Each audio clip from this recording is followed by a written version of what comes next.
This is a quick update on the ceasefire agreement and prisoner exchange in Gaza.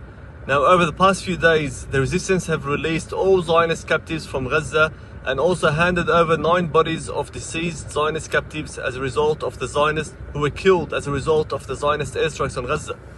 In exchange, the Zionist entity has released 1,968 Palestinians who were released to the West Bank, Gaza, and also to Egypt.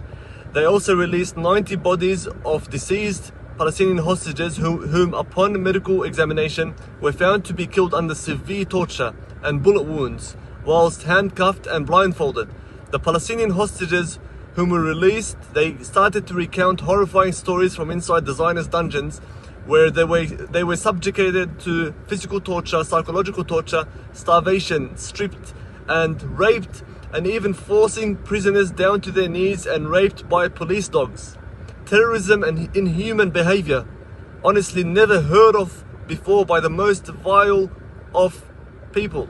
Meanwhile, the Zionist terrorists, they continue to kill and kidnap Palestinians in Gaza, and even though there is a ceasefire, over a dozen Palestinians were killed and approximately 12 of them were kidnapped in Rafah.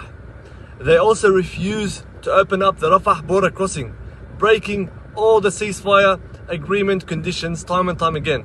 Their excuse for not opening the Rafah border, they say because there are still bodies of Zionist captives which haven't been handed over, even though those Zionist bodies are buried underneath the rubble of buildings across Gaza, and these buildings are bombed by the Zionist entity. So the people of Gaza don't even have the means to move the rubble to save their own people, to bring out their own relatives. So how do you expect them to have the means to bring out your captives?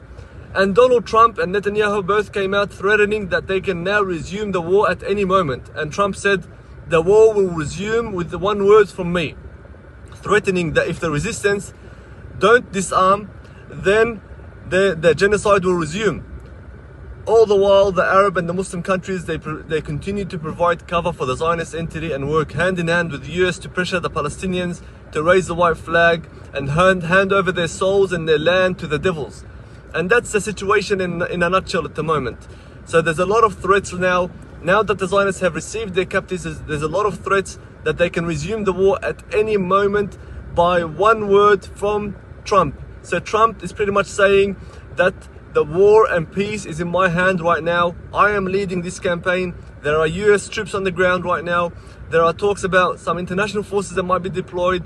And everyone is focusing on the resistance and Palestinians. And no one is talking about the Zionists and the war criminals and those who committed the